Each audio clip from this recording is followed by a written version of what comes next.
Hey, it's been a while.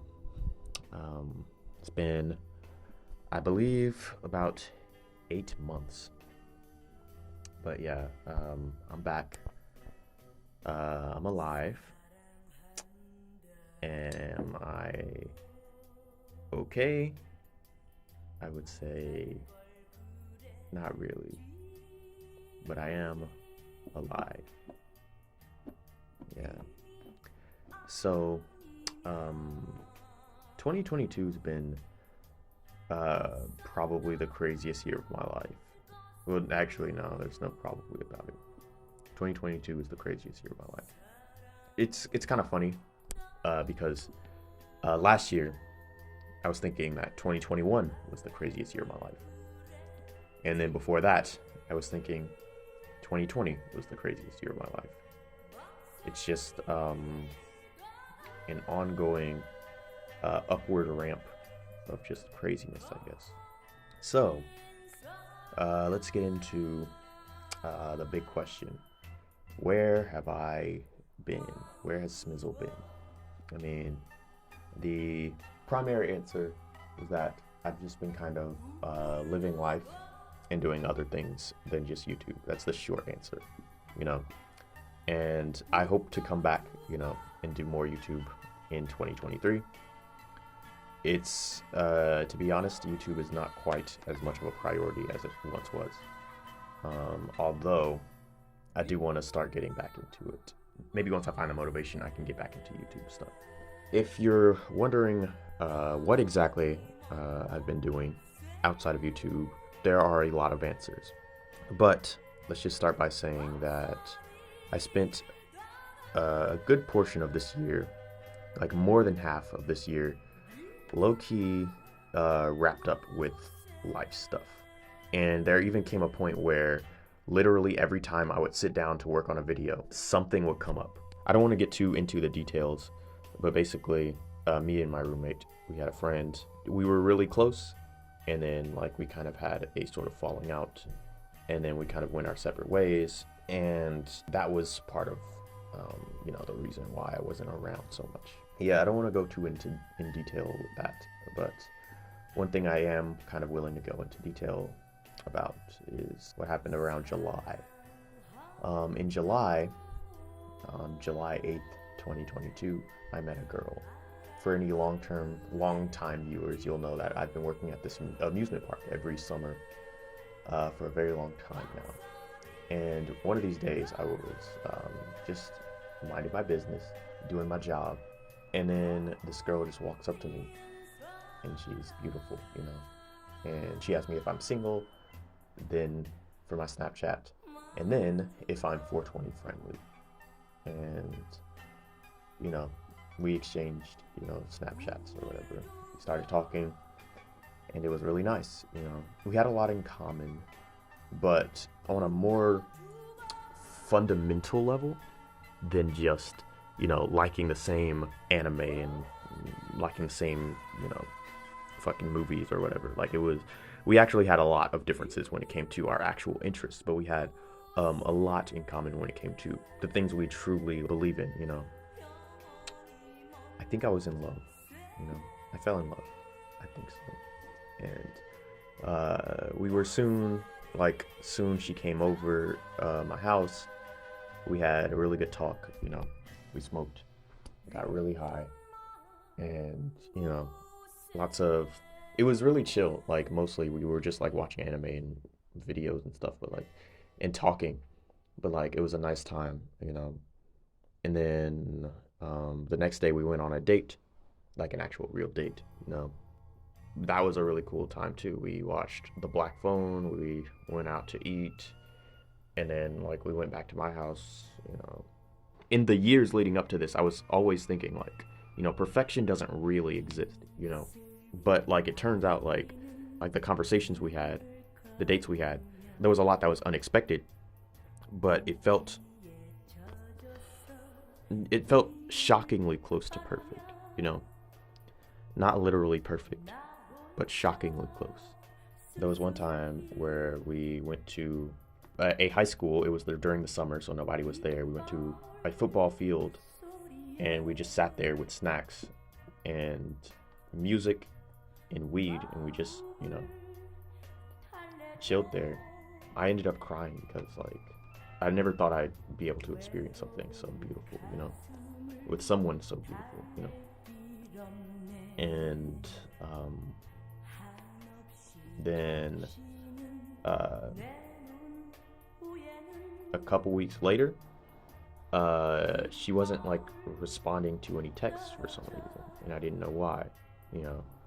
And so at one point, like, I guess you could say, desperate, and I started Googling her name, just to see what happened to her. And I couldn't find any of her social medias on any of the other sites. But what I did find was an obituary.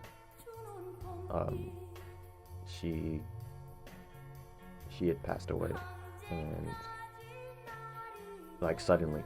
And the day I found her obituary was the day after the funeral. And as a matter of fact, the day of the funeral, we had actually agreed to go see a movie together. The movie Jordan Peele's Nope. And yeah, I,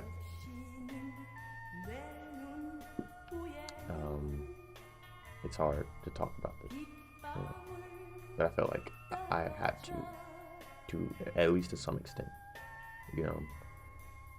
I wish I could say, like, I immediately was able to, like, get back on my feet, after a little while, and get back into living life and being productive, but that is not quite the case. Since then, I do believe that I've lost weight, approximately 10 pounds, and what's funny is I think I'm actually the same weight as she was. She was 5'8", I'm 5'10", and so we were almost the exact same size. And like when she stayed over for the first time, I was able to give her some of my clothes, some of these clothes that I gave her some sweatpants and this t-shirt that I liked, and she told me that she was the most comfortable she'd ever been in her entire life wearing those clothes. After a couple of days, like, me and my roommate, we actually decided to just kind of get up and go to another city for a day, and then we came back, and that was actually fun, but the whole time I was thinking, like, this would have been a lot more fun with her, Yeah, like, some other stuff happened involving someone else, this other sort of kind of friend, and I'd like to not get into that drama, I guess. Something else on top of that happened, and yeah, I guess I can't really get too much into that stuff, but basically, life's been really chaotic, to say the very, very least. And now it's almost over, or now, that's not even true, but the year is almost over. It's the craziest year of my life. Like I said, here I am. For another thing, it hasn't been all drama.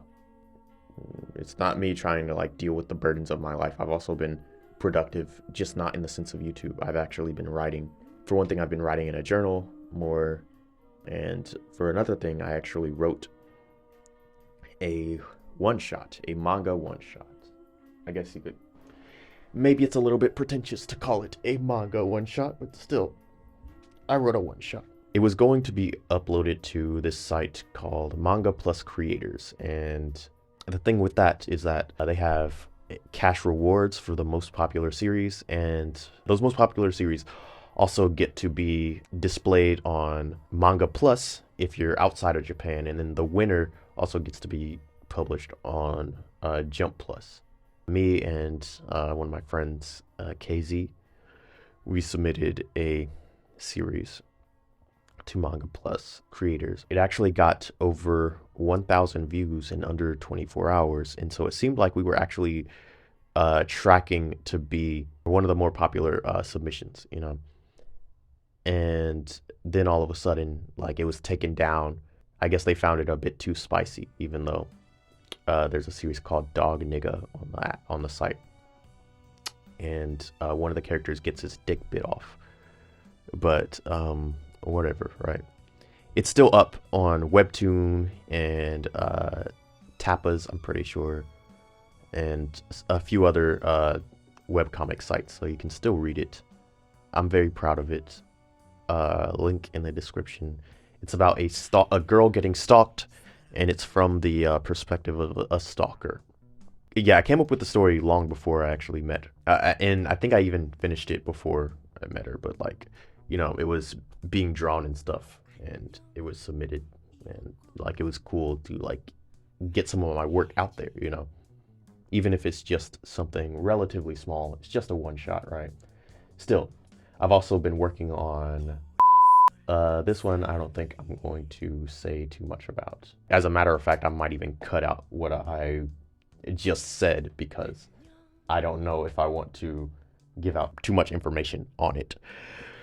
But yeah, I'm working on something else that's been taking up a lot of my time. I'm hoping that things go well with it, you know.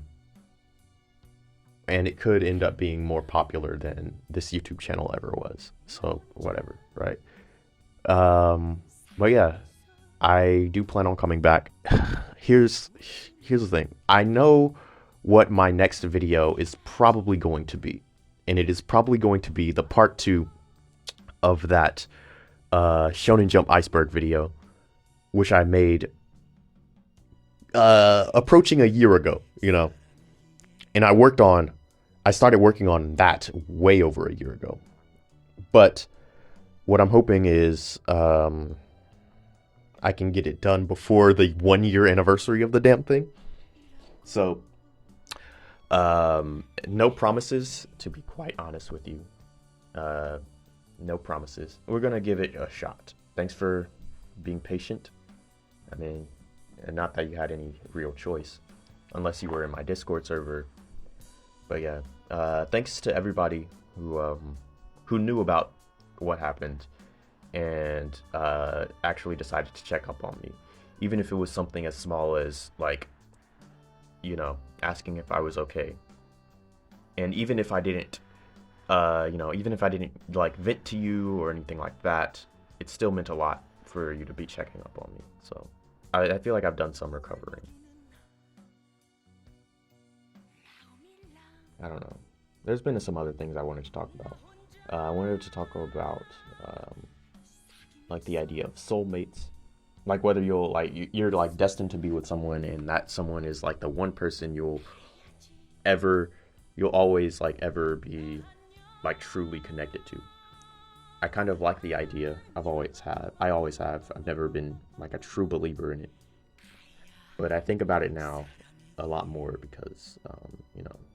And now I'm not even sure if I want to believe in it or not, you know, because if there is such a thing as soulmates, then that means that I'm pretty sure that, you know, I've already met my soulmate, and in a matter of weeks, she was taken away from me, you know.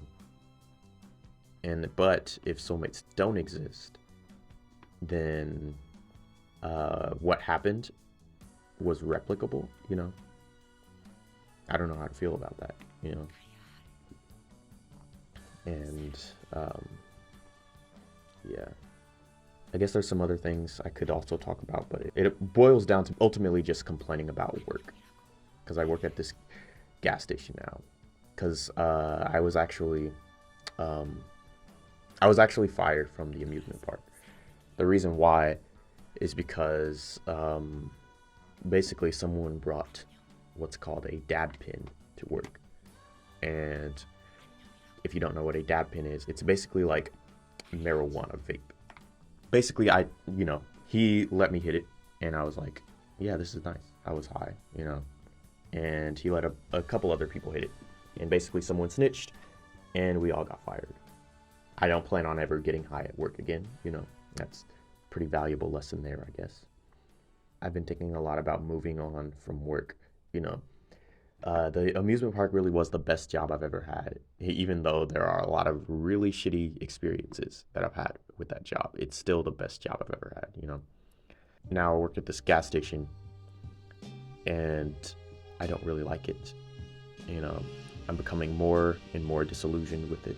You know, also the fact that I was working there on the day of my girl's funeral. The first time I came back, for the first few days, for the first several days, I would actually like dissociate thinking about that. There's a lot that's been happening. I did want to give you guys just a little update. And honestly, it's possible that I'm just kind of that I've overshared. But I did want to say something. I want to be back to YouTube.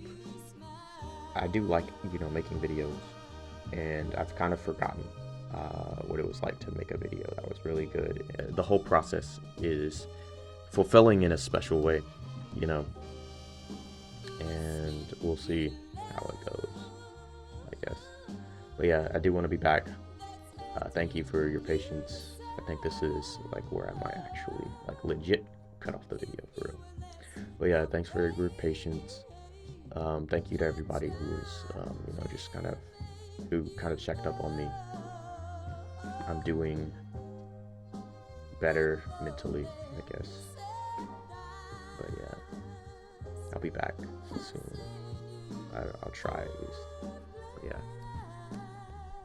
Thanks, and